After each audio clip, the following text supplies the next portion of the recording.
Hey folks, I'm Layman Pascal, a moral half-wit of dubious intellectual competence here on the Integral Stages Author Series. And folks, if you're anything like me, you've heard more than once that Zach Stein and Mark Gaffney have been working on something. There have been draft manuscripts circulating. There was an event at Maple Monastery last summer that attracted a number of trans-integral luminaries. But what is it, and why is it? And why should any of us care about the attempt to describe value as intrinsic to reality? Here to explain it to me are the two heads of one chimeric monster named David J. Temple, the putative author of First Principles and First Values, 42 Propositions on Cosmoerotic Humanism, the Meta Crisis, and the World to Come. Yes, it's Mark Gaffney and Zach Stein. Hello, gentlemen, if indeed you are gentlemen. Nice to see you. what can we even say, Layman? I think we are in silence of presence. It's good to see you, my friend. And we were just commenting on the shirt and the glasses, and oh my God. So here we are. Thank you.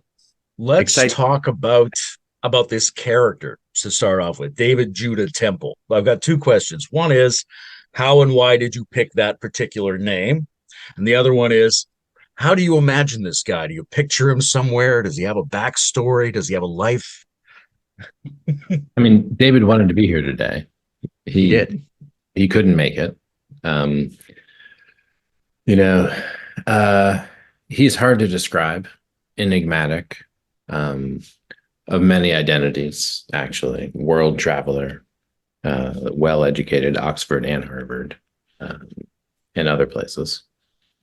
In fact, I mean, the name, I think, Mark, correct me if I'm wrong, but it's deep in the lineage, maybe all the way back to Enoch, in terms of just like where this whole thing comes from. Yeah, I mean, David is, of course, in the lineage, you have this very beautiful story in which, in the book of Genesis, a complete house is 12, right? So there's 12 children of Ishmael, 12 children of Jacob, and the ability to create a complete house is a house of 12. So what happens is, in the unfolding of Genesis, you have Adam, and then you have Cain and Abel. One's in, one's out. Cain's out, Abel's in. Then you have Noah, Shem, Ham, and Japhet. Shem's in, Ham and Japhet are out, etc. Abraham, right, has, right, Isaac and his brother Ishmael. One's in, one's out. And then, of course, Isaac has Jacob and Esau, one's in, one's out. And so then Jacob has 12 children, right? And can he get all 12 in? And that hinges on one figure, which is Judah. So Judah sources the lineage. Judah becomes the beginning of everything. And Judah is the first figure in kind of cosmic human history from the perspective of the lineage who transforms himself. He goes down and he comes up. And so Judah is the antecedent of Boaz and Ruth, and then Boaz and Ruth to David, David to Solomon, right? And the Christian lineage, of course, goes through Jesus, right? And then it goes, of course, to Messiah, Messiah being the new human. And the readings of cosmoerotic humanism, this new story of value, this new meta theory of meta theories that we're unfolding, that David's unfolding, right? It goes to Homomor, to the new human, new humanity. So it's David, DJ. And sometimes Zach, sometimes he'll just write this little note that says DJ, which is kind of a little weird, right? DJ Temple. Yeah. He does that sometimes. Yeah. And we think, by the way, just the last thing, we think that David's a man. I mean, I think so, but I can't say for absolutely sure. Just to share that. Okay. Well-educated, potentially male international traveler DJ Temple. Yeah. There's a shout out to Ken Wilber at the beginning of this book. What was his involvement in or influence upon this project as far as you're concerned? Well, I'll go further. He's a co-author of this book, right? So he's been involved, right? I mean, Ken and I have, a particular relationship, and of course Zach and Ken have their relationship, which are different and distinct. But we've been talking, in some profound way since maybe 2003. Ken and I, and then the last, most of the last decade plus, we've tried to talk every week, kind of a serious deep dive conversation in Dharma. So Ken co-founded the think tank with Zach and I.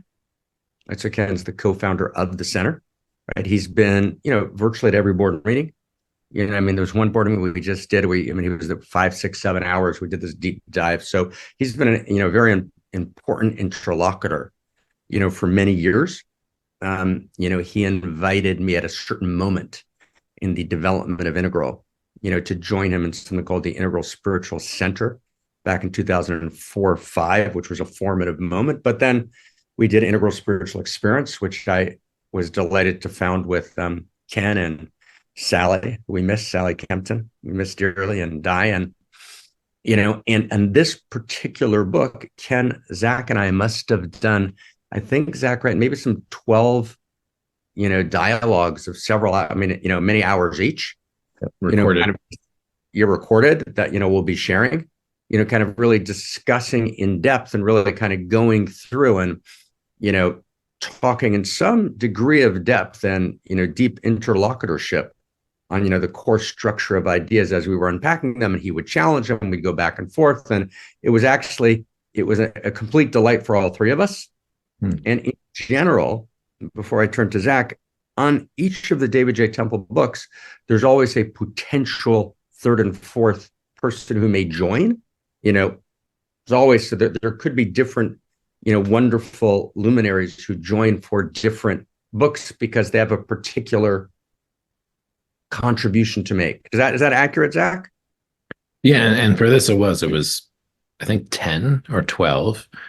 Yeah. Wonderful conversations where we went through each of the principles, the common sense, sacred axioms. We went through the structure of the book. Some key distinctions were made in light of Ken's concerns and criticisms, I would say.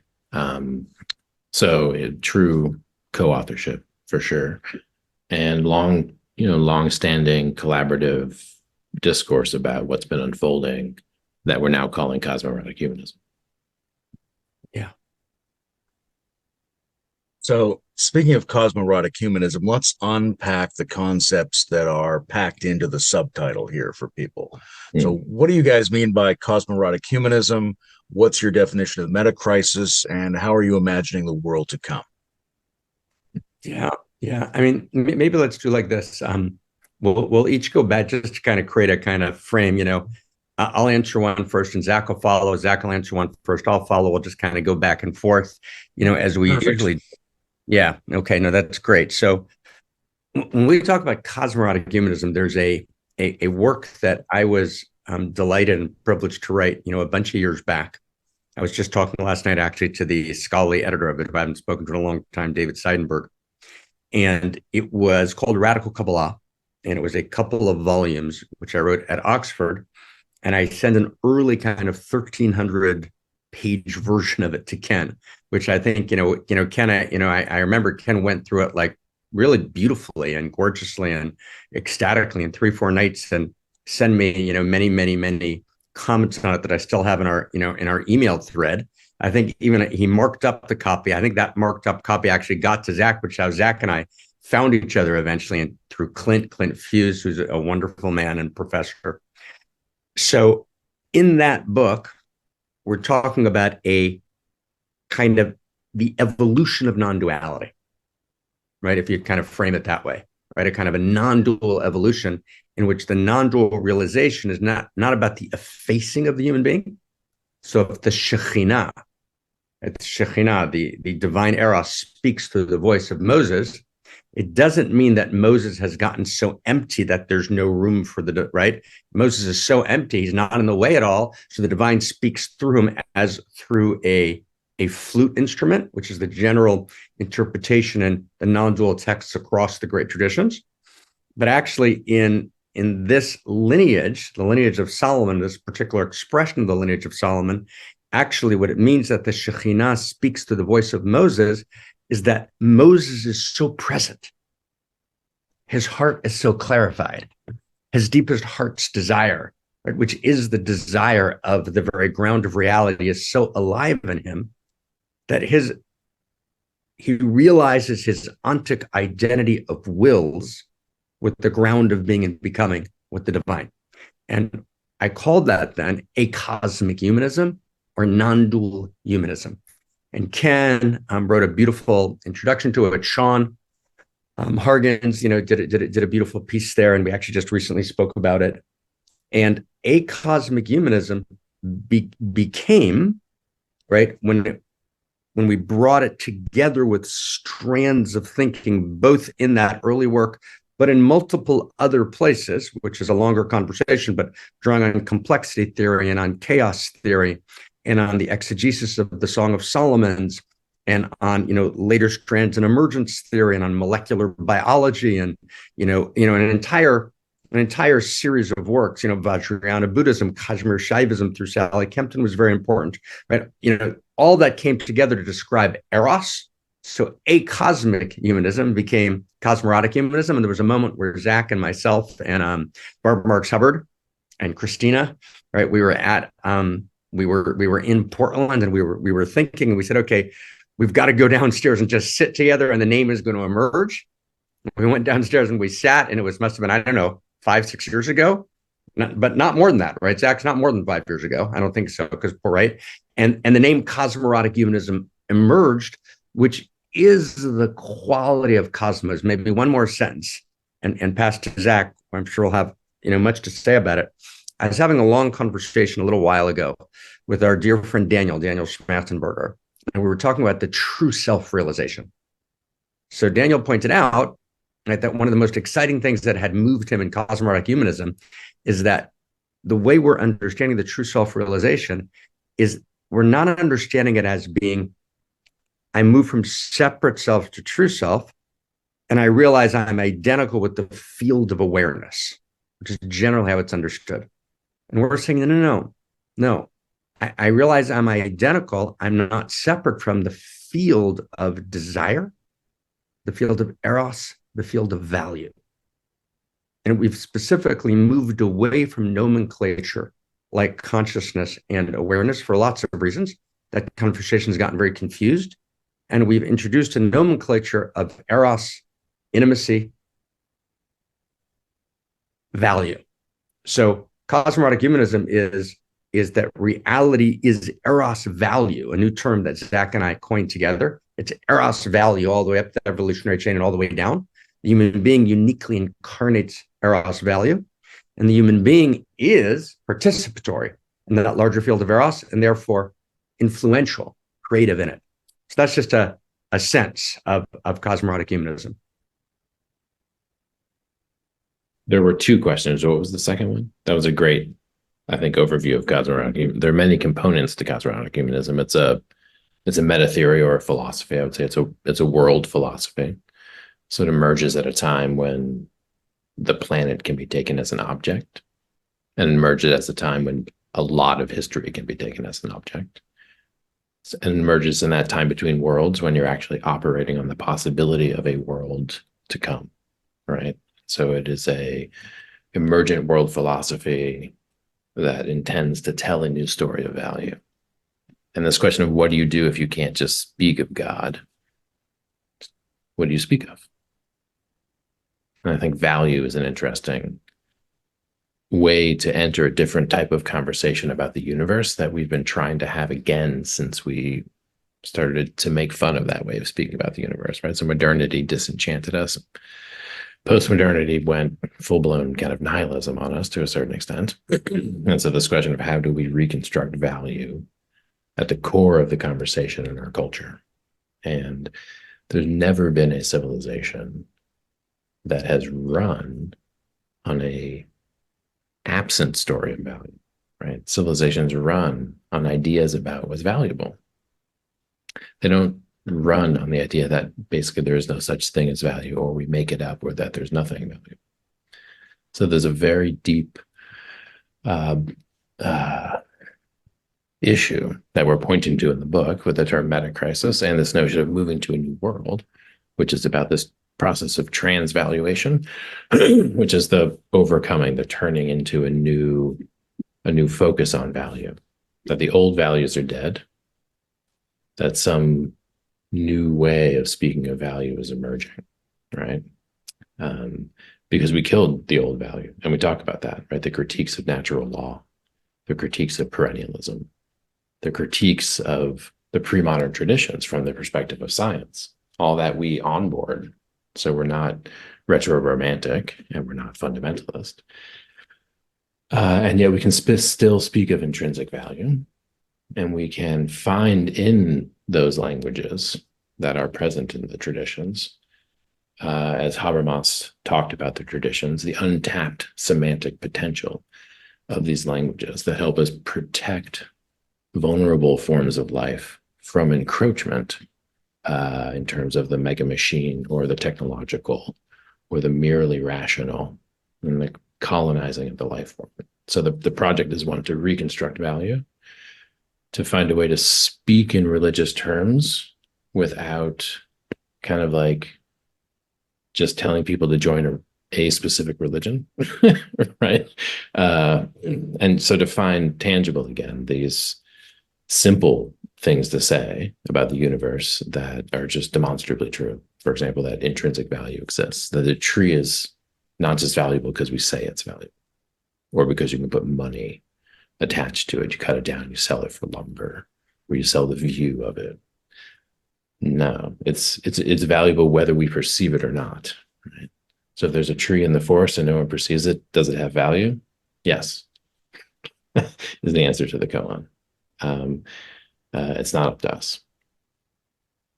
So that's a little bit more in terms of where cosmoerotic humanism is trying to plug into the reconstructive projects that need to kind of rescue our culture as it's veering into a kind of Manichaean kind of political Gnosticism and epistemic nihilism. So that's really what the center is about, right? And it's when we started the center with Ken, it was in direct response to what we early on, we deployed the term the second shock of existence back in, we wrote an article, Zach and I, in 2011, I think, something like that, when we were young, right? About the second shock of existence, the first shock being, the realization at the dawn of humanity of the potential death of the human being. And the second shock, right, the realization of the potential death of humanity, which we've described in two ways, as the death of humanity as an extinction-like event, or what we've called the death of our humanity, right, which is a very different kind of event. And we're writing extensively on both. And our decision was, Layman, and there's been many steps, but for the last, I would say, probably 13, 14 years, we've been talking, in many, many forums and, thousands of, conversations, podcasts, different, study sessions, individually, one-on-one, one mountain, and so many other contexts where I've shared, where Zach has shared, this notion of a cosmoerotic universe, this notion of an intimate universe, this notion of a universe that's animated by desire, right? And Whitehead had a sense of this when he talked about the appetition of the cosmos. He was an Englishman. You don't say desire, you say appetition of the cosmos, and hope that no one really knows what you're talking about. But meaning there's this primal yearning, and what desire is desire is by its very nature the disclosure of value. Right? That's actually what desire is. Desire means there's that which is valuable, which is intrinsically valuable, which desire reaches for. So value is the object of desire, the subject of desire. We reach for value, right? Cosmos reaches for value. And, our very deep and I would say almost painful realization, at moments it can be ecstatic, but it's urgent and painful, is that the meta crisis is real. Right, which makes it sometimes hard to even think and even to feel. And that although infrastructure responses to meta crisis are critical, figure out bioweapons in the wastewater, social structure and all the ways we can do social structure in terms of governance, law, dysregulation, et cetera, but that ultimately what actually moves the structure of reality, and this, Zach calls it a time between worlds, I call it a time between stories, right? What actually moves in the space in between is the emergence, not of a new story, but of a new story of value. That it's actually the emergence of a new story of value that changes the vector of history. And just to say it, because we can't talk about this without it, right? We have this, by we, I mean we, David J. Temple, and I mean we, layman, I mean we, all of us that are actually not turning away, right? We have the sense of being a generation truly like any other, and every generation says it's like any other. We, for better and worse, actually are, right? In other words, it's actually true, right? And it's that the nature of the meta crisis, the nature of the second shock of existence, is that we're the only voice for the future, at least, from the perspective of the sublunar sphere, from the perspective of the manifest universe. And so what we do now affects literally trillions of unlived lives.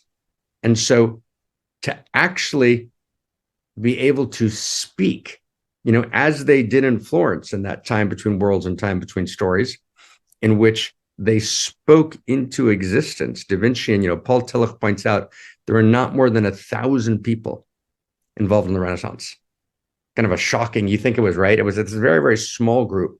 And they were articulating a new story of value. And to the precise extent that they got the plot lines right, they birthed the dignities of modernity, Habermas's phrase, but to the precise extent that they got the plot lines wrong, or that they dropped the thread of certain plot lines, like, for example, the plot line of value. Right? And that's one of the things we talk about in this work, and we're going to talk about even more extensively in future works on value that are in play right now, that the plot line of value got dropped. Value was assumed. Just look at the American founding documents. We hold these truths to be self-evident, meaning, what does that mean? What are we saying? And so we drop the plot line of value, and the dropping of the plot line of value in many, many ways generated the global intimacy disorder, which is at the root of the generator functions of the meta crisis. So this is it's not an intellectual project for its own sake, as wondrous as those are, right? But it's actually an urgent, ecstatic, painful, heartbreaking project, which kind of demands our all. And it's a life project. And it, in some sense, it's also, it integrates integral theory. It integrates, 5 or 6 other meta dimensions into this larger, I wouldn't even call it, Zach talks more and has written extensively in terms of meta theory. That's more his field. I talk more in terms of story of value, but it's coming together, and it's pregnant and needs to be more, and desperately like that.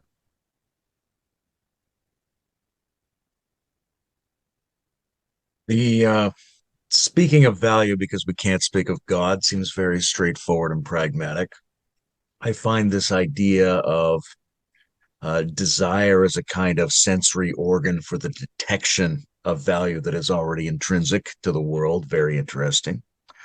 But let's talk a little bit more about how the collapse of value comes about and how it's related to other forms of the meta crisis. So you want to say 10 seconds. So 10 seconds. So maybe Zach will step into the collapse of value, but I want to just do a little peg on God there for a second. Mm-hmm. So it's not that we can't speak of God. I want to be just a little more precise, because that was too big of a phrase and a mouthful, brother. Right? It's more like the old God language is insufficient. Right? The God we don't believe in any case doesn't exist, and I don't believe in the God you don't believe in. And we incorporate notions of faith, which is small faith, which is actually heresy, and heresy, which is faith.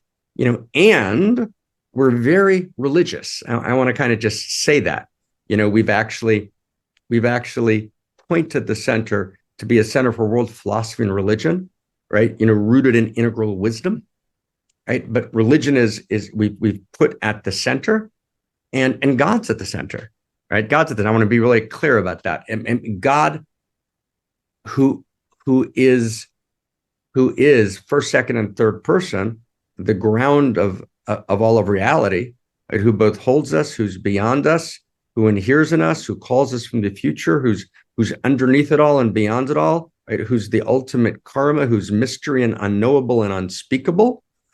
And we even in the last, I would say, Zach, 8 months, 9 months, a kind of name of God has kind of emerged, as sometimes happens in these things in history. And so we refer to God often as the infinite intimate.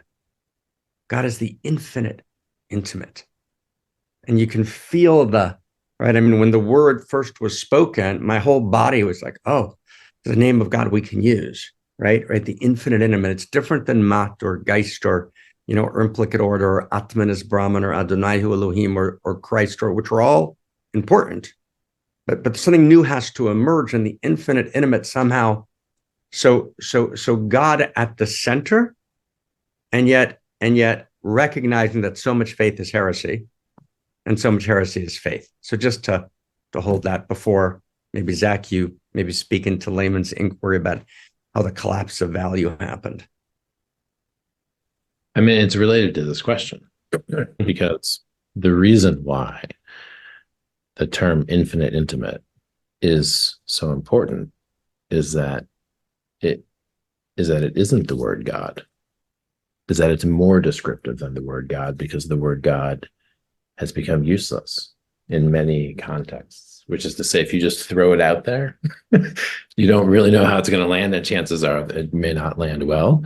Whereas if you throw the term infinite intimate into many different contexts, it resonates as something profound, not something to rebel against, not something that has been pulled out of its semantic actual meaning, taken out of context and made part of information warfare and things of that nature. So in that sense, exactly, more precisely, I would say the old ways of speaking about God are dead. But that doesn't mean that we aren't, in fact, one way of characterizing the whole project of cosmoraptic humanism is finding a new way to speak about all of those things that are signified by a word like God. And one of those things that's very clear is intrinsic value. And so the collapse of value at the center of culture begins with the move towards secularization, and let's call it like demystification, right? So if we look to Max Weber and we look at the things that characterize modernity, the move out of the pre-modern, it's the scientific, measurement, control, the explanation of natural process, the control of human disease, and a whole bunch of other things that kind of put religion in its place and got us out of thinking of the world in terms of a place that has intelligences and values that are greater than the human. Instead, the world became very much something that was subject to human control and understanding. And if it wasn't yet, it will be. Yes. And that started to include disease. It started to include labor. It started to include a whole bunch of things that were under the pretense of things you pray about, things that you grapple with from an interior meaning-making perspective, not something that becomes an engineering problem. So modernity continued to colonize the life world, as Habermas would say. The categories of the mechanical, the categories of efficiency, bureaucracy, control, measurement started to characterize more and more things that were supposed to be cultural, right? That were supposed to be rich and intersubjective, non-bureaucratizable, non-measurable, intrinsically valuable, not extrinsically valuable due to being quantified and monetized, which is eventually where we end up in late modernity, late capitalism, the measurement and quantification, and therefore monetization and efficiency orienting towards everything, including people, including your kids in schools, right? And that's like by the 70s and 80s. So we start to know this reality.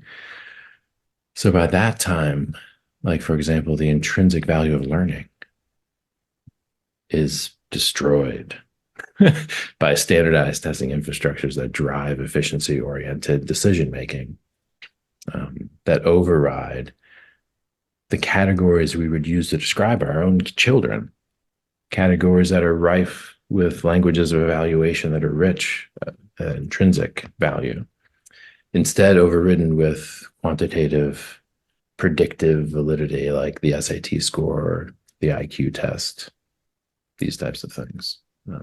So there's this long, kind of complex story where the entire worldview, again, it's a transvaluation, right? It's an entire worldview that rolls over. So we tell the story of the kind of stripping down of this and pulling out this kind of social capital from the pre-modern traditions, and they became stored in these common sense sacred axioms of value, and we list them in the book. And so the things that modernity relied upon, but that its own evolving worldview couldn't actually justify in the long run, right? So the idea that, like,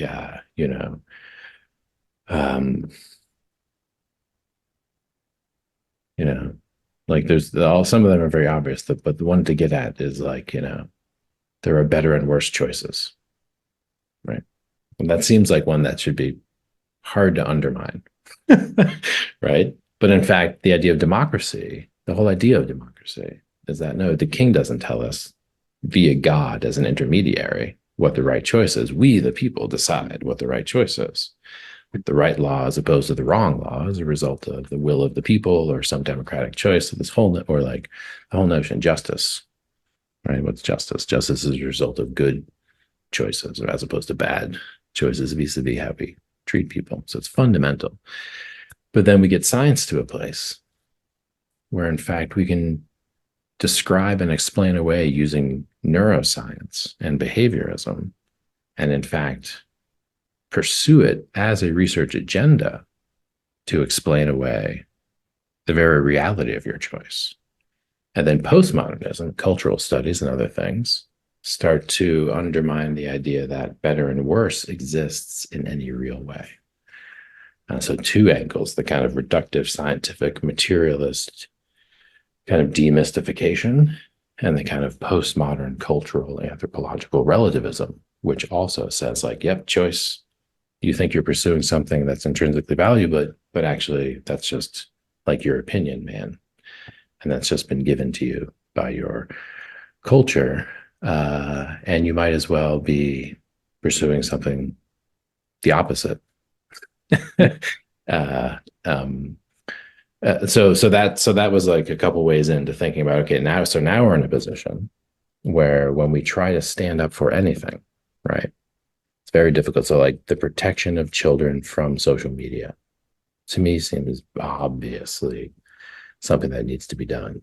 And this gets to the value of attention, but also the value of a few other things. Mark can speak to this in length. That's where David has been working and communicating with us about the value of attention. But the point is that it's very difficult in our culture anyway, to do something as simple as just set an age limit on access to certain social media platforms, or to even say, for example, that adolescent identity is less desirable than this adolescent identity. What does our culture stand for in terms of who adolescents should become? That's the sentence, right? That adolescents should become, that we can actually articulate a sentence like that. In other words, that value is backed by the universe. Mm-hmm. Just to kind of cut, right? In other words, and that's what Zach is. Value is backed by the universe. And maybe Z, before we get to first values and first principles, Layman, because this is so important, let me just kind of give a kind of just a short complimentary, not to restate anything of the territory that Zach's covered so beautifully. Zach, sorry, we're talking about you in the third person, right? But to kind of just give the other side, the other side of it, and so we can kind of feel it. So I'll give just three very brief examples. So our colleague, who we love dearly, who's been Barbara Marx Hubbard, brought him to the think tank, Howard Bloom. I think his book's behind me, The God Problem, there, number 3 there on that list behind me. And Howard's been, a fellow at the center for quite a few years, and we've done, I don't know, 60 dialogues. And he's a kind of a rich interlocutor, particularly in terms of science. So whenever we're working on an idea which is deep in the structure of science, we'll bring it to Howard, and Howard will challenge it vociferously, and we've all mutually fructified each other, right, in many ways over the years. So Howard writes a book called The Lucifer Principle. It's an essential book. It was very influential on people like Harari when he was young. It's a very key book, and Howard's a great guy, and I think got it, fundamentally wrong in this book, but not him personally. He was kind of expressing the core position of postmodernity. And just to say in a word, just very simple word, how could you call love a value? That's basically what the book challenges. What do you mean? But don't we all agree love is a value? Well, a Chinese patriarch, in the 500 years before the Common Era, might treat his wife in a particular way if she disobeyed him. So, for example, he might slap her hard 10 times instead of actually executing the full punishment that she deserves according to the law because he loves her. But then we use love in the 17th century in a different way. And today, of course, if someone would do that, they would be appropriately jailed for a long period of time. And so it should be, right? So Howard's point is, although he doesn't use this exact set of examples, his point is, right, which is the postmodern point, that love doesn't actually really mean anything. It's a word we use, which doesn't actually have intrinsic content. That's a very powerful argument. And as Zach said in the beginning, there's a reason why, right, people like Pinker, or people like B.F. Skinner writing Walden 2, when he's at Harvard, right? Or the MIT Media Lab headed up by Pentland, or even let's take something even at the heartland of transformational culture, something like the Forum, which emerged out of Est, where all of these share one thing. There's no intrinsic value, right? Meaning is not real. There's no ought in the universe. And what essentially postmodernity did was call in the loan of value that modernity took from pre-modernity. And so pre-modernity assumes intrinsic value, but in a mutually exclusive way. And other than the medieval schoolmen who talk about reason, basically you've got a win-lose metrics between religions, between systems. Modernity comes along and says, let's abstract the universals from the particulars. However, other than a very small group of people like Adam Smith, like Comenius, right? That Zach's written about Comenius, right? Other than a small group of people, most of modernity went, as Zach said, with Hume, and then basically said, this stuff's not real, but we're not going to kind of say it out loud. We'll be deists. We'll talk about self-evident. Hume you can read in multiple ways. Kant, there's definitely two big readings of which are not clear. And so we'll kind of have what Zach and I call common sense sacred axioms. And with Ken, I think we must have spent 4 or 5 weeks, right? Really, sharing the common sense sacred axioms, trying to reformulate them together. The three of us worked very hard on the specific formulations, not to overstate them, to get them precisely right, both in those and in the first principles and first values. But basically, modernity takes out a loan from pre-modernity. The assumption is, well, we're going to assume and speak value. There are common sense sacred axioms of value. Doesn't matter whether you really think it's intrinsic or not. Doesn't matter. We're going to live it in that way. We won't be able to live without it. Along comes postmodernity and calls in the loan. Says, no. You can't do that.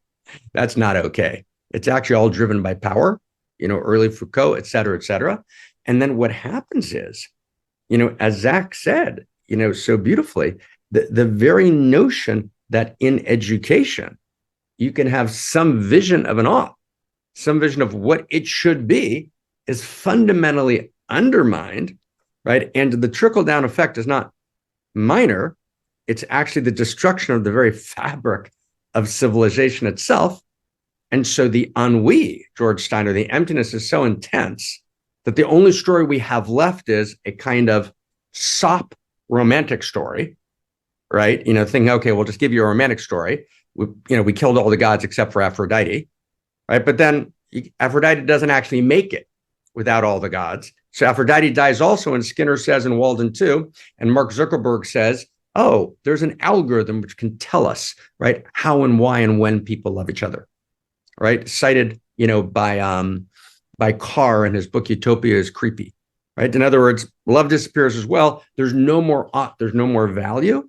And what Zach and I have tried to say and to show, right, is that this collapse of value, right, is deadly, is the primary cause of the meta crisis. When there's no shared value, there's no intimacy, there's a global intimacy disorder. But we didn't stop there. We then actually kind of over the last, decade, cracked our heads, or our heads cracked us, and said, okay, how do we solve value theory? Right? In other words, okay, so what do we do? Right? And so we've actually, I think, tried to revision value theory. And at the core of the revisioning is what we call evolving parentalism, we're drawing deeply from lineage of Solomon traditions, right? Which basically, in a word, if I'd summarize it in a word, the evolving Tao, let's talk about the Tao as the field of value, and we've translated Tao as the field of value. The eternal Tao is the evolving Tao. The contradiction between eternity and evolution, right, is actually a false contradiction. There's, at the very core, the Tao is rooted in paradox. We've talked about paradox a lot over the last 10 years. And essentially, value is real. Eros is real. We formulated, layman, 18 interior science equations, which point to intrinsic value in cosmos. And yet, all of those values are both eternal, meaning not everlasting, but underneath time. Ken loves to quote Wittgenstein in that regard, right? And it's a great quote, right? Meaning we're talking about eternity, that which is underneath time and space, which is how the lineage of Solomon always understood the notion of netzach, of eternity. And they're evolving, right? And so maybe just last image and turn to Zach, right? There's a very, very beautiful text about masters who are concerned about the law after the temple has fallen and the locus of divinity, right, in the temple deciding law is no longer available. And at a certain moment, there's an argument between Eliezer and Joshua. Eliezer, every time he wants to evince his position, right, evokes a miracle.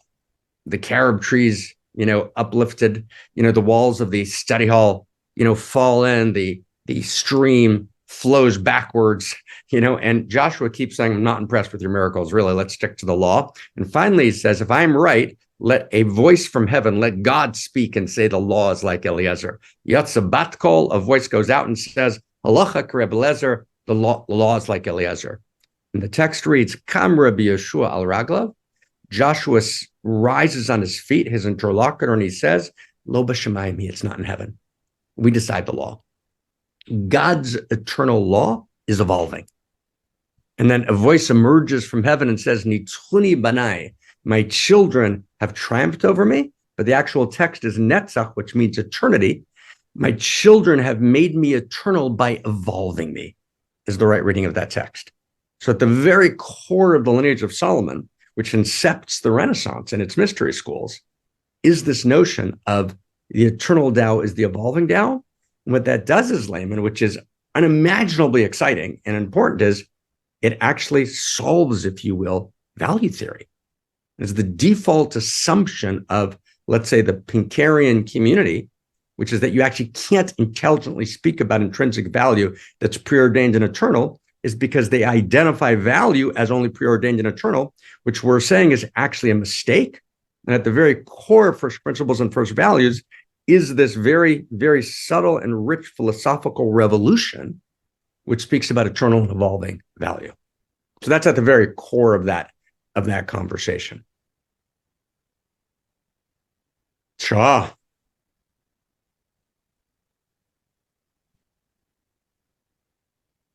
Was there something you wanted to add, Zach, or shall I prompt? I mean, that was a lot. There was, by the time but I was like, okay. I mean, the education bit is key, because it's not that there isn't ought or prescription in education context. There's actually a lot. It's that it doesn't claim to be intrinsic and is self-reflectively known to be arbitrary. So that's a complex position to be in as an educator. And kind of, as I said, historically a little unprecedented and very hard to run a civilization and do intergenerational transmission when the prescriptions and the ought, the ethical imperatives you give to the next generation, you hold yourself as arbitrary and not related to the nature of the universe, but actually imposed upon you by power, or only opposable by power. Or wait, how does it work? Sorry, kid, I don't know.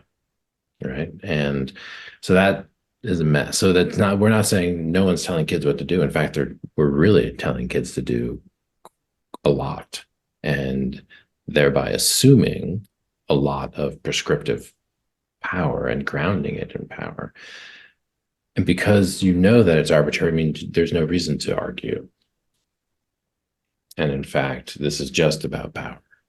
So we're not going to get in some type of debate about value and what is actually valuable, because we both know that there's no such thing. And I'm Right. And I'm in a position of power right now. So therefore what I say is valuable goes. And that's basically what it's like to be in like a, in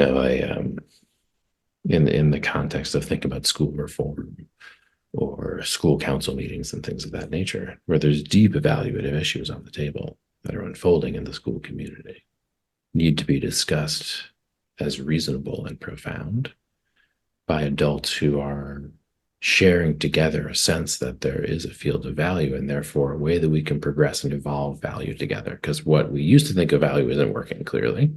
But if there is no sense that we can reasonably discuss value and evolve it together, then what do? You would shut down any possibility of reasonable conversation about value and change that into basically a power game. And so that's again, I'm not saying this is this is the reflective stance of the academic position of how one does things like social change and movements in the schools.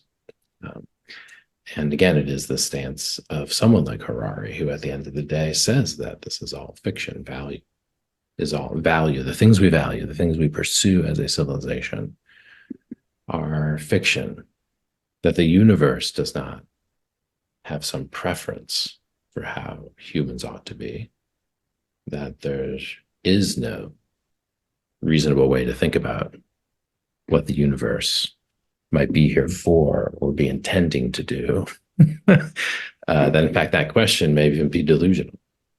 And it's important just to say about Harari, just a parenthesis and back to either Zach's thread or to you, Layman, just that this is a genuine parenthesis, but a critical one. In other words, Zach and I are not interested in, let's say, Yuval's writing. In terms of Yuval per se, Yuval is, I'm sure, a lovely guy. We were related to similar streets in Israel and, passed by each other once removed. And so it's not really about Yuval, and Yuval's not a philosopher. But Yuval is what one scholar, Chaim Soloveitchik, called uncontaminated material. And that's actually very important. That's why we're not citing him as a philosopher. We're citing him as an example of a parroting, an uncontaminated example of a parroting of a particular position, which is far more insidious than had he been an original philosopher trying to kind of articulate a position. He takes as a given, right, and it's in chapter 2 of Sapiens, and it's chapter 7 of Homo Deus, and it's the last two chapters of 21 Questions, right? You put those three together, you get a pretty clear position on it.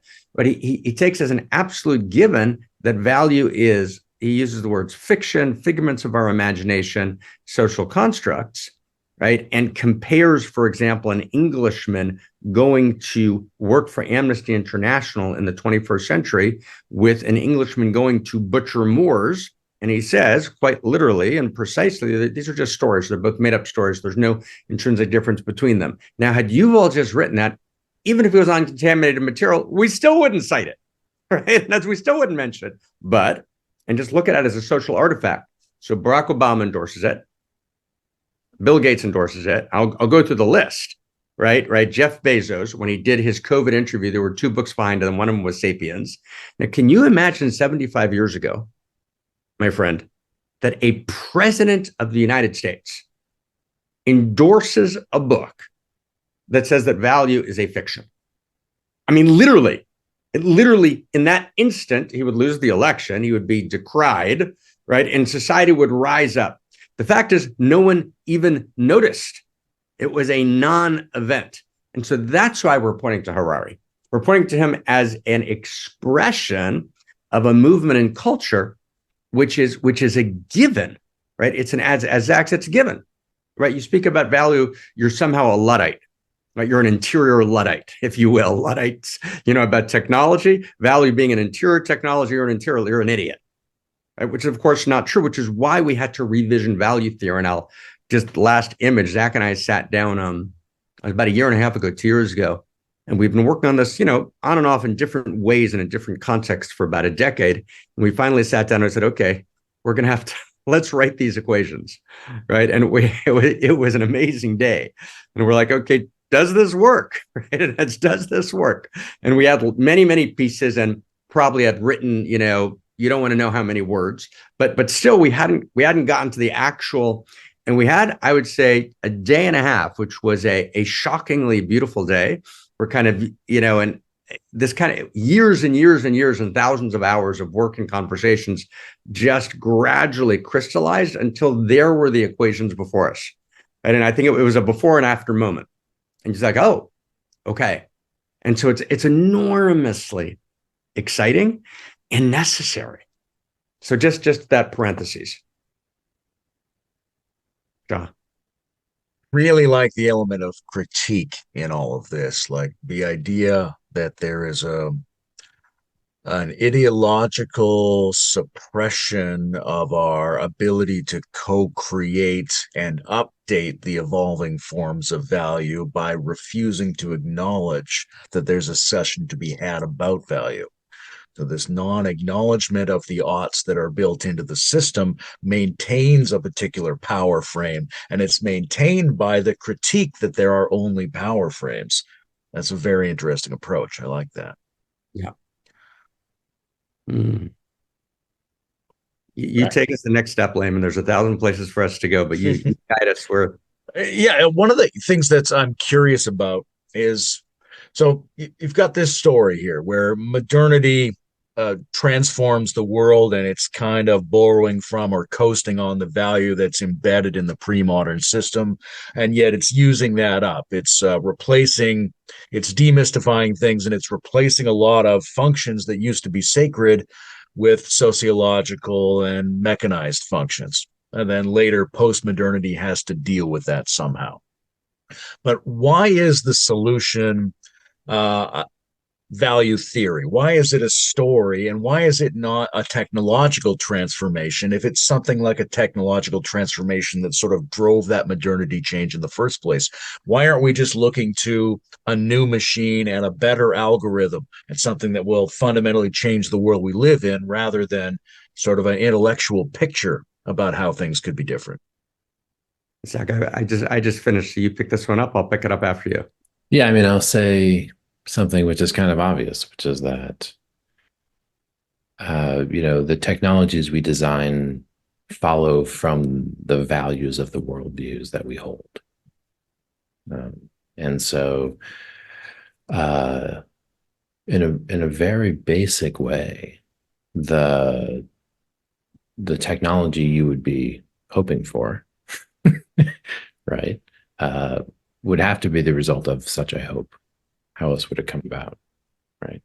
Unless it's a vague prayer to the dark and unshaped sense of something. But really, we encode our values in our technologies. We encode our hopes for the future in our technologies. Even if that hope is just to make a lot of money, it's still a future-oriented value encoding practice more fundamentally than it is anything else. And so even the question of, like, why did we invent the plow? Why did we domesticate animals? Why did we create taxation systems and measurement systems 3,000 years before Christ? These were technologies that didn't create themselves. They emerged because we wanted them. Why did we want them is a deep question. Why do we want anything? Back to the question of desire, right? So again, central. So this idea that, oh, it's technology that drives everything, you're like, sure, but before the technology drives it, it's value that drives things. And then the technology drives the values, but then the values get right. So I'm not saying it's just a quadrant absolutism, but I am saying that there's a logic to it. And a key intervention point is value theory. Now, you could argue that it would be better to raise a bunch of money, start an AI company, and work to encode our values in it and take over the world with some powerful technology rather than write a book. But it would still be a project of innovating with value. It would still be a project fundamentally. It's just a theory of change about how to propagate the value. And I would argue that that's basically what's happening now. You have a small number of transhumanists, if I can use that phrase very broadly, techno-capitalist, utopian optimist transhumanists, extropians, long-termist rationalists, and they're encoding their values into technology, but they don't really believe value is intrinsic. So they're self-consciously encoding their knowingly arbitrary values into a technological system that is systematically advantaging their own position and value set, right? So it's quite a bad situation to be in with some very powerful and highly consequential technology. So you're right to bring up the question of technology. And I'm just saying actually that value is primary to technology. So this notion of which the Consilience paper that I played a large role in, technology is not values neutral, can actually really substantiates that point, that rhythm between worldview and technology creation is key. So yes, but this, if of course, if I was a technologist, I'd be working on technology. But the hope is that we can begin to change the culture that is assumed as the backdrop against which we make these design choices, right? So this is a question of ontological design and the kind of value theory that informs ontological design or axiological design, which is to say, if we clarify our values well enough and explicitly, reflectively are looking to align them with the intrinsic value of the universe, then we would be looking to align our technologies with the universe. Not to align our technologies with profit maximization, for example.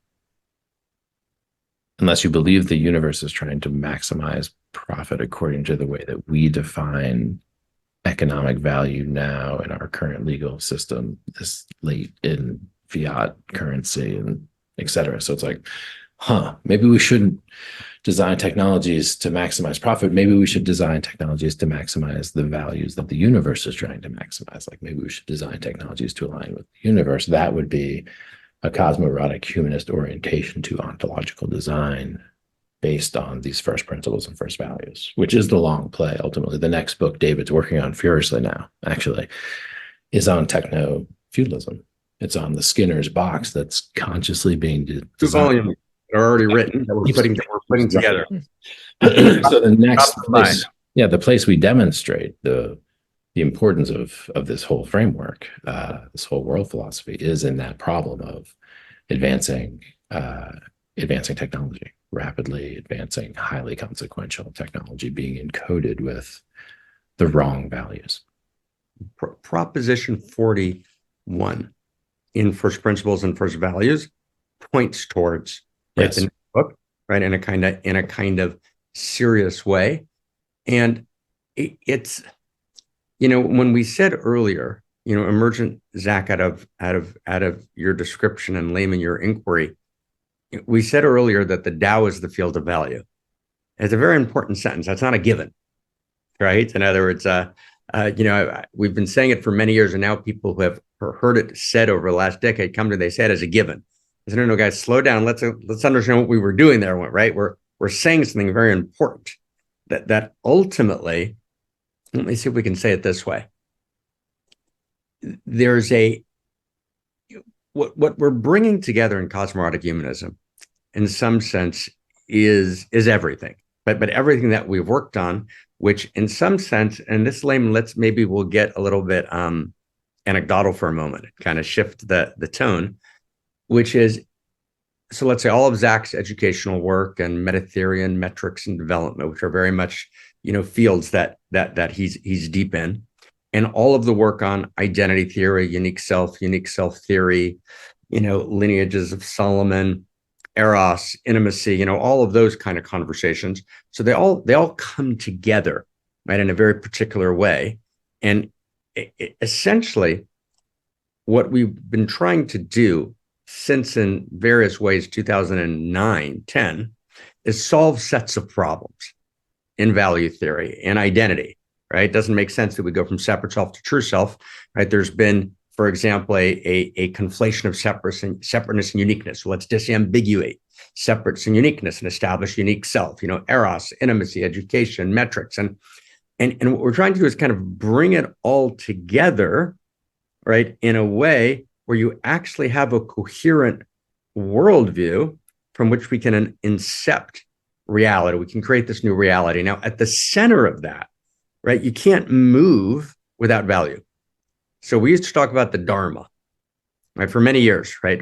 For, I would say for a decade, right? We used the word Dharma was kind of the word that we used because Dharma is a good word for lots of reasons. It's a helpful word in multiple ways, but we realized that it was actually too confusing of a word, but pedagogically, and it didn't actually evoke this notion of value. So there was a certain moment where I was reading Morphogenesis, which is not really readable, by Turing, and he's trying to work out essentially where do coherent complexities come from? And far be it from me to speak into the mathematics of Turing, and I've gotten kind of good at reading science in all sorts of ways. And Howard and I have done a very deep dive in science. I have not gotten good at reading mathematics, right? So I will make no foray at all. And one of my problems with reading Nassim Taleb is because I can't really evaluate lots of the math that he's doing. So that's a different, if we were doing a therapeutic session here, I would talk about my yearning to be a great mathematician, which I will not fulfill in this lifetime. So it's actually quite painful.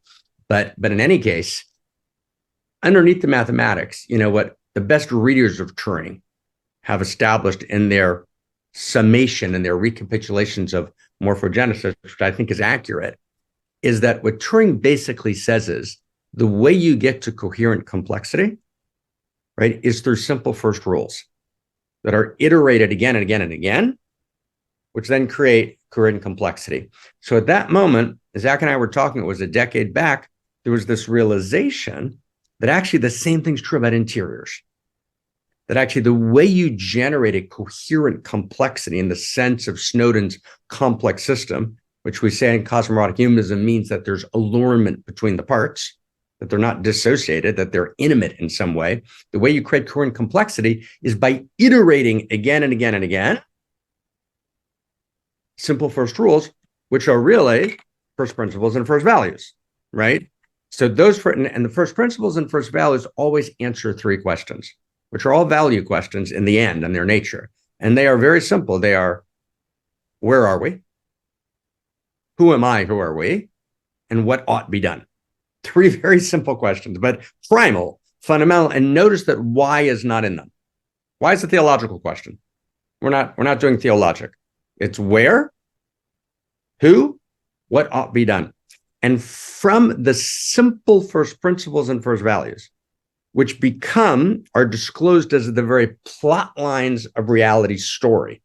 And one of the things that Zach and I have worked quite a lot on, and I'd say maybe the last 3, 4, 5 years, is the ontology of story. That story is not contrived, that there are 4 or 5 demarcating characteristics of story, which go all the way down.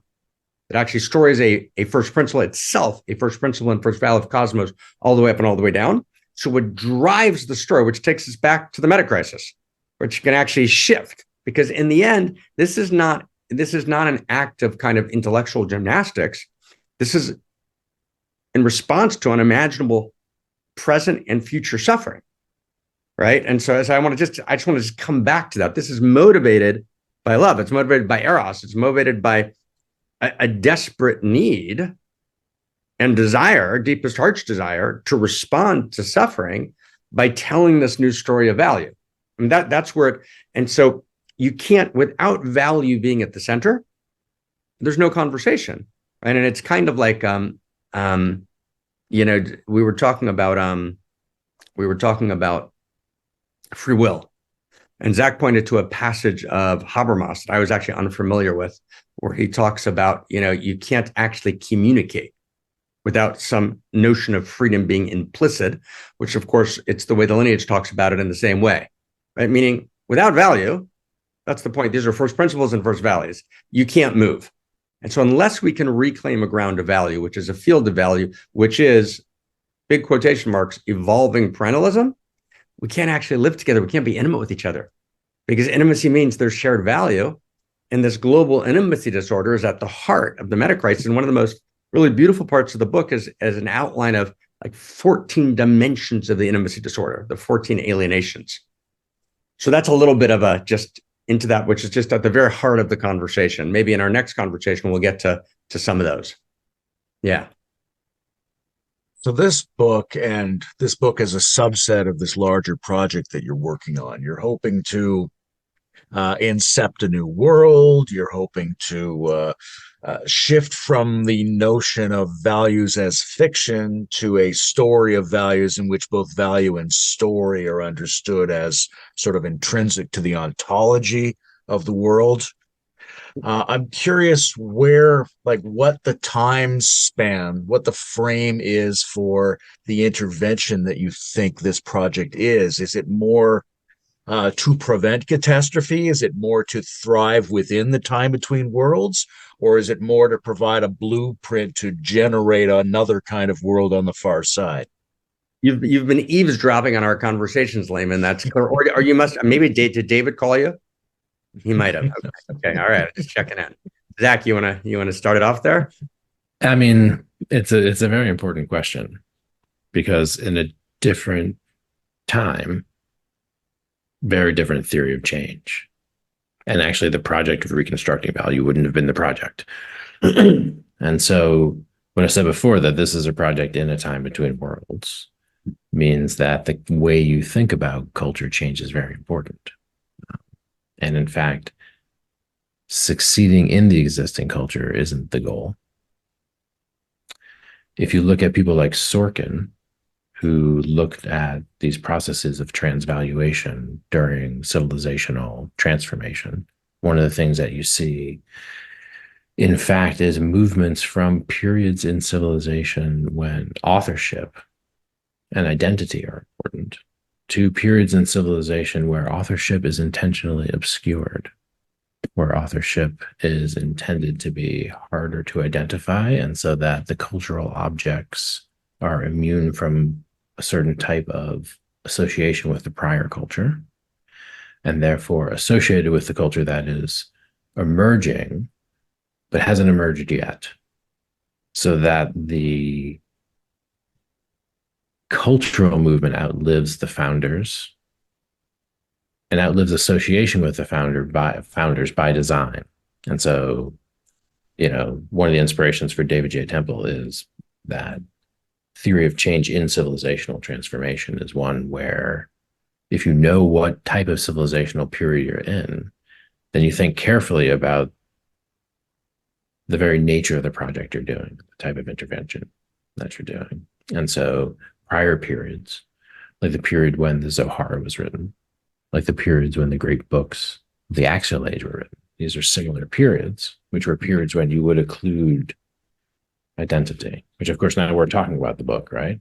But yeah, and we're not trying to hide behind a pseudonym, but we are in a sense making a gesture towards a new phase of culture and also alluding to this type of question,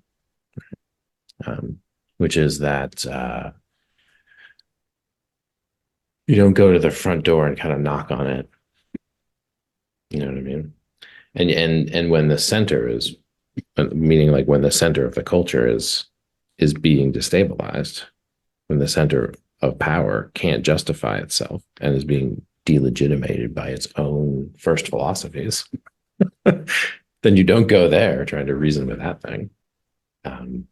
So the power in these situations of civilizational transformation shifts from the center to the periphery quite quickly in historical time. And it's longer than our lifetimes is that flip. But in historical time, it's quite quickly, but we're not alive. So like we're in that period where it's moving. And so where do you send your signal? To the center or to the periphery? Right. The answer is both. And doing that's hard. Yeah. So that's a little bit of it. And it's also worth saying that if what we're saying is true and the transvaluation is occurring and value is intrinsic, we will not be the only project of this kind. Like, so this notion of world philosophy and world religion is pointing to an emergent cultural form, which we believe we are, entering that conversation, but we're not dominating the future space of world philosophy, where this is actually the first words in a type of cultural form that must emerge. And that conversation will be reconstructing value, whether they say it in our terms or not, that will be the project. Yeah. Has been the project, in fact, for some time. It's that phrase, Zach, that you said, Lehman, that Zach said. So I want to just pick up on, which is the sentence. It's hard, right? And I think it's worth just saying a couple of words about that. This is hard. So I just want to say that, right? In other words, the center became a twinkle in the eye in 2010. You're on a call with Ken, and it doesn't matter now to trace its antecedents, but it's now 2024. So it's 14 years in. We started this. The notion of even starting a think tank in this space was a strange notion, and it took us, 14 years, really, and I mean this tenderly, like so tenderly, of just really day and night work. It's not like, oh, let's work on it 3 hours a day. It's a complete full-on, immersion, which you have to. It's kind of like Cook, the contemporary lineage holder in the Solomon lineage who died in 1938. He describes prayer, and he says, if you pray and you're not willing to literally risk your life to be unsure whether you're actually going to return alive from that prayer, then you're not praying. Whatever you're doing, it's nice, but it's not prayer. And that's the nature of this kind of project. The nature of this kind of project, both for us and for anyone who joins in their own versions, as Zach said, of it, this is not for the faint-hearted. It's not you can't actually claim the project, but really you're doing win-lose metrics, right? You're really just, you're kind of playing in the egoic game, and we just happen to be selling that product, and we're going to commodify that product and sell it and see how many hits we can get. You can't be doing that. And if I can kind of, disclose the kind of fragrance of the interior science, which, sometimes is called the mystical. I prefer the term interior science, but, she knows. She knows. She wants us to be sincere. And words that we don't use, sincerity. She wants us to be devoted. She wants us to be humble and yet audacious, right? A word in the lineage, tikufot, right? Humble and yet, kind of radically audacious. She wants us to give it all. She wants it to be, and the person who had a sense of this, who actually is related to the Solomon lineage, strangely enough, and who managed to bring Hallelujah, out of the temple and into the street, was actually Leonard Cohen. He was raised in kind of in the lineage, and he maintained a deep relationship to it. He actually practiced Sabbath all through his life. And it's all on tour, was a major, but he was infused. He kind of moved into Buddhism, went back to the lineage. But when you actually read Hallelujah, with its 150 stanzas, it's all right. But that sense of, it doesn't matter what you heard, there's a blaze of light in every word, right? The holy and the broken Hallelujah. There's also a holy broken Hallelujah in the process. It's a hard process, and it's not easy. Right. And we're trying to do it very carefully, I would say, without hyperbole. Right. There's legitimately, probably 20 volumes written that are unpublished. Why? Because how should it go into culture, and how can it help most, and what's the most devotional, right, way to offer? And it's not, in other words, as we were talking the other day with two wonderful partners. Aubrey and Niels, Aubrey, who's the board chair of the center, right? And we're talking about, right, writing a great library is different than writing a book. So you're kind of in the middle of this. And then we got and this is the way we say it, we got a call from David a couple of weeks ago, and he said, I need you to really write about this because I really need this done. But you're kind of on that, but that came up, and so if you're working on a book, you just keep going. You say, forget about that. But actually, when you realize, oh, that thing that David wants written now is actually key to the overarching projects, then you put the other one on hold for a little bit, and then you dive in. And he's asked us to write about attention as a first principle and first value, which is part of this techno-feudalism project. So we're in that now. But it's so I guess I just want to kind of just share that part of it. It's in the early days, when I was, living in a different part of the world, in the Middle East, and visiting Ken, and we were kind of writing kind of ecstatic love letters, and he described to me, in one long, conversation into the night at an early version of the Loft, he described to me his 3 years, writing sex ecology and spirituality, and his 4 visitors during that time, and we're not quite doing it that way, but close. Right? It kind of requires that. It requires that. She's a demanding mistress, and to really, I wouldn't say to get it right, but to get it the least wrong that we can. Right? To make mistakes in the most, in the right direction, the best we can, kind of takes everything. And so, I just wanted to kind of to share that. There's a way in which there's an enormous excitement and allurement to a project like this, which I appreciate, and I want to honor that allurement and be easy to talk about that in very delightful terms. And I want to just also presence, the hardness of it and the commitment to it, right? And that we've been in this, we've been studying in various forms and channels, for many, many years, since 2015 years. So that's a big deal. Like that, a little bit. There's something you want to add there, Zach? It's been easy for me. I don't know what Mark's. He's a motherfucker, as always. Just kind of just walking on water over here. Easy. But no, I mean, it is what to say about it. Again, you can just learn lessons from comparable periods of civilizational transformation when cultural innovation was difficult and risky. Now, retrospectively, it appears kind of a little bit less sketchy than joining the mainstream thing that's happening. Like, as Rome is collapsing, like, what should you do? Should you be like a Christian who's persecuted, or should you be like one of the Roman bureaucrats? I don't know. But one is going to get eaten by a lion and one isn't. And I don't want to draw too strict a comparison, but these are comparable periods of history in terms of periods of civilizational transformation, which is a nice way to say it. You could say civilizational collapse. It's a less nice way to say it, a less optimistic way to say it. And again, so there's this deep struggle that is a part of our time period. So many people feel that they're working their asses off and for the good, working hard. And that is the case because we're under a lot of pressure now. And so, and specifically if you're working on projects that are that will locate themselves after this transvaluation, right?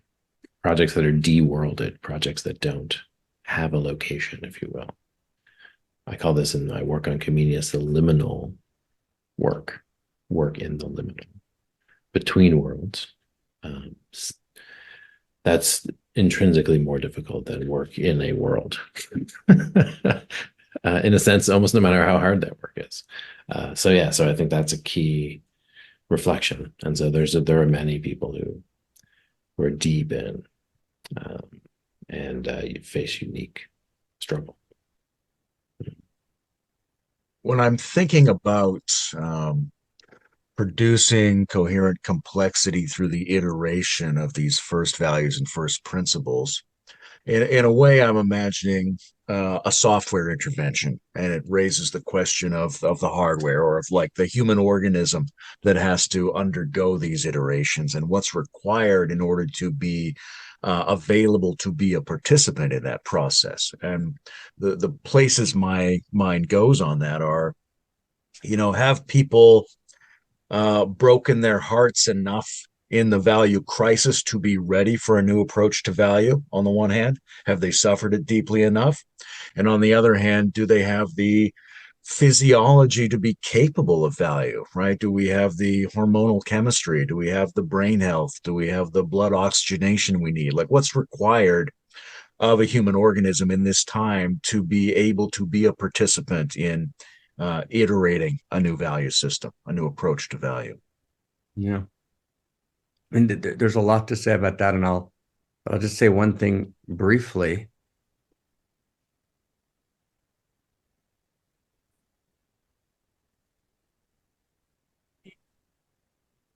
in some sense, there's a blessing in the lineage, which is the blessing of romancing the Torah, romancing the new Dharma. And it's a blessing that's deep in cosmologic humanism, the sense that there's a field of value, a field of eros that has deep content that lives in us. It's not, are we right? In other words, of course, we need to be, there's 1,000 vectors and in kind of the different dimensions of the human physiology that need to be addressed and that are critical. There's an enormous amount to say about that, which perhaps Zach will speak to. But and that's wildly important. But I want to bracket it for a second. In other words, there's not a choice, right? And we are value. And one of the ways we talk about this is through what we describe as the fourth Big Bang. And the fourth Big Bang, and the reason we describe it as the fourth Big Bang, barring, that notion that Homer Ralston, talked about 3 Big Bangs in his book by that name, we added this fourth Big Bang, which we actually had a big back and forth with Ken a few years back, how we were going to define it. There's a large, kind of exchange of much flurry and writing and delight, fierce delight. But the fourth Big Bang means that just as matter goes through stages and triumphs in life, the biosphere goes through stages and triumphs and not the depths of the self-reflective human mind, and then the self-reflective human mind meanders in all of its complex ways, not in a kind of linear movement, but kind of deepens and deepens and deepens until we don't just remain Homo sapiens forever, just like, right, there's actually a fourth Big Bang, and notions of Messiah that exist across lineages are actually describing what they were hijacked by ethnocentric motivational architectures by different lineages. But basically, the notion of a Messiah, counterposed with the notion of existential risk, is a kind of Armageddon versus Messiah. But Messiah means, quite literally, a new human, right? A new possibility. So, in other words, it's very important to understand that we're not talking about a utopianism that moves against history. I just want to just really understand that deeply. It's very profound. Actually, when people say it can't change, I kind of look at them and say, well, the only thing that actually never changes is that it changes. Of course it's going to change, right? That's right. That notion that it's not going to change is obviously a kind of temporally myopic absurdity, right? And there's an evolutionary impulse, there's an evolutionary movement of Xi, and there's a description, not by accident, rooted transculturally, transtemporally, right, across, right, the lineage traditions of this new emergence. So this new emergence, and I want to say that in a profoundly hopeful way, right? Hope is a member of the future, not a naive hope, not a kind of effective accelerationist hope, not a kind of techno-optimist hope, which is a, disguised techno-authoritarian ploy, but actually a genuine hope, right? In other words, the reason Skinner wanted to turn the world into a Skinner's box, which is what Zach and I are writing about now, is because he saw no other choice. He basically said, there is no movement of eros. There is no movement of value. So the only thing we can do is basically enclose reality in a pseudo temple, because there is no temple that can emerge. And actually, we're understanding, and not in a kind of naive, optimistic way, but in a radically hopeful way, right? And we're not turning to doomerism, although it has real ground. We've all read, Overshoot. And we're not turning to denial, although that's tempting, right? But we're actually saying, no, there's something else. Right? There's a dharma, there's a new story of value that will generate, right, a new human and a new humanity, right? Which is profoundly rooted not in a kind of weird eugenics of the kind that Desjardins and all of them kind of subscribed to at that time, but in a deep, irreducible valuation of the unique self, right, of potential, right, a deep ground of educational transformations. And education is core to this. And education means at the core that I'm educating you to value within which we both live, right? So yeah, that's critical. Hmm.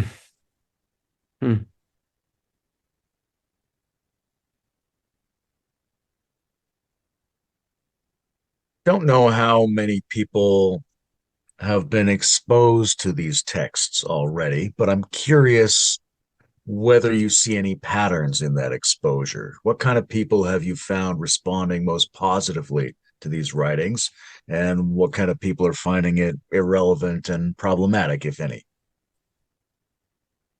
See,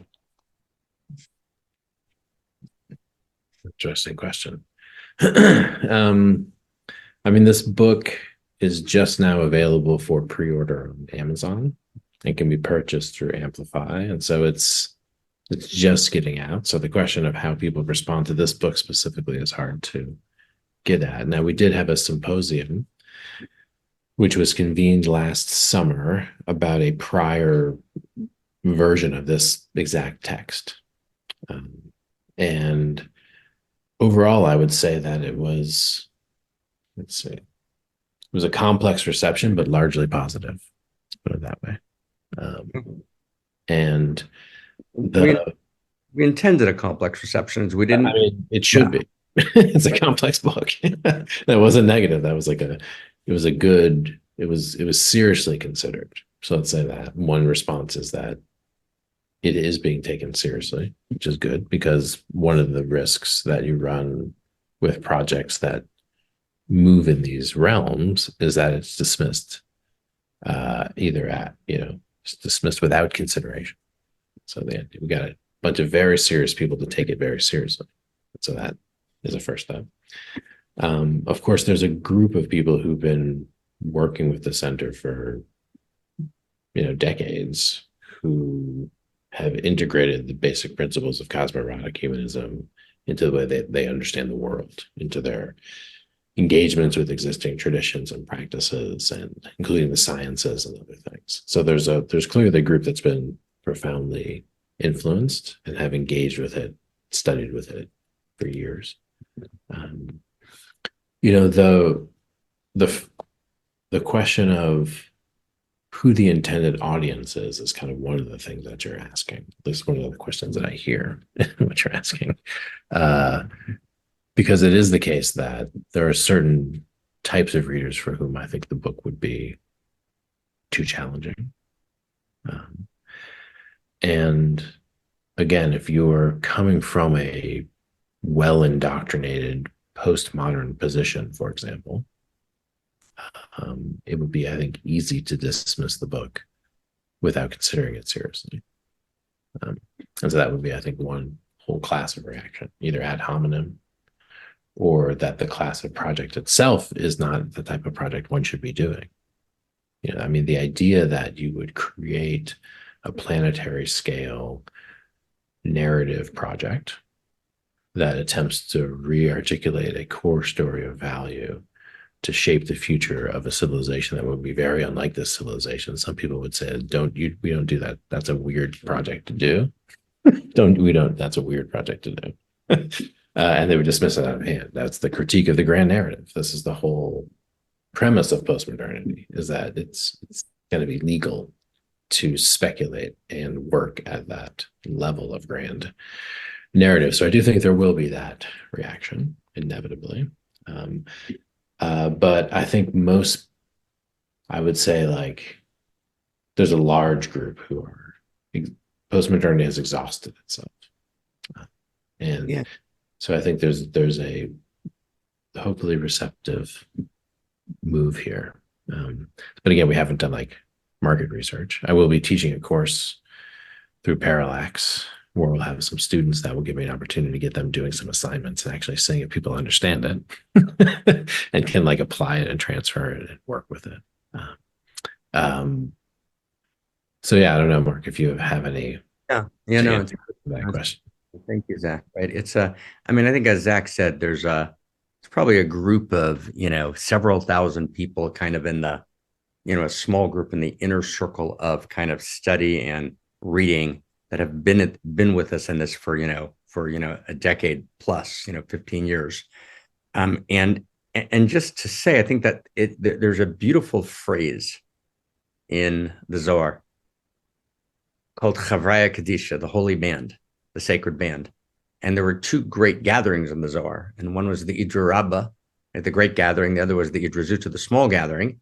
And, the small gathering had 3 people, the big gathering, 8, 10, right? So these were so there's something about first very, very small groups that actually become the Dharma. I have to become Homo Amor. So there's, right. And then there's kind of all sorts of places which are kind of in Zach's circle of intimacy and influence where he shares in all the ways that he shares. There's a set of mystery schools that we've done in Europe for, a decade, where much has been incepted. We're doing a program now called The Crossing, right? Crossing to the other side, right? Abraham who crosses, right? To kind of incept a kind of educational model, how this could be kind of shared on a broader scale. But in some sense, we are, interior science Luddites, meaning we have a kind of faith in the book, right? In other words, and as Zach said earlier, there's lots of reasons to kind of not do books. And there's many arguments against books, and people like Kevin Kelly have been talking for a decade or 15 years against authorship itself. And so we've tried to actually find a way, and we actually, if I can say, we feel her in this, right? We feel her in this. In other words, the confidence, right? Not the blithe kind of confidence in the sense of confidence con man, right? We identify confidence with con men, but there's a deeper confidence which comes from all the people that came before us, number one, right? Who we're drawing from, right? Whether it's, the lineage of Solomon, right? In all of its transmutations, whether it's heterodox lineages, that emerge after Darwin and go in a particular position, right? And those, which go through people like Baldwin and Peirce and Whitehead. Peirce is a place where Zach plays a lot. It's not a place that I play. I play in other writings, primarily in, lineages. And as our friend Daniel says, just in reflecting, right? That. But we have many friends. When I say many friends, I'm not talking about a friend here and a friend there. We have many friends through history, right? Who have been part of this conversation, and they're with us. So in that sense, although it's hard, and Zach said it was easy, but we don't, I would say we don't feel alone. It's both very lonely and yet not alone at all. And we, I'll use the I now, right? In other words, so I don't want to speak for Zach, but I think the project I feel backed by the universe, right? We may make mistakes, but we're making mistakes in the right direction. And I would say in here, I think I can speak, as a we, and David sent us notes about this, but, this was not my intention. I don't think it wasn't Zach's intention. It's not how we came together to study even originally. In other words, we didn't begin with this intention. We didn't begin with a grand intention. We began with the intention of studying and, and articulating this and articulating that. And, Zach was in education and I was, doing the spiritual teacher or philosopher thing, but there was this problem, there was that problem, and there was this second shock of existence. In other words, so she kind of wove the strands together, both strands of biography, right? And you go through the pre-tragic and then you hit the tragic, right? And then you have to get to the post-tragic. And so it's a post-tragic project, right? Filled with commitment, with hard and easy. But I think that we are making mistakes in the right direction. And we will actually, be deeply continuing in this path. We can talk about content more next time in terms of this book, but we're deeply, into techno-feudalism, and, the next pieces are kind of mapped. And particularly, we're very excited about one part of this book, which I don't want to go into now, but which this book talks about, this thing called anthropontology, how we know what we know. We're kind of turning towards that, turning towards world religion as a context for our diversity. So there's a lot that's happening very beautifully. Yeah.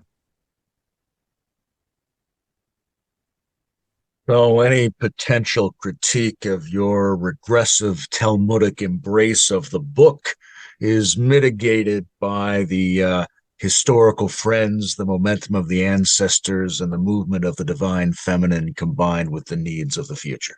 The call of the future, the memory of the The future, call of right? the future. Right. Gabriel I'm Marcel, curious. that hope I'm is. curious what the actual writing process is like.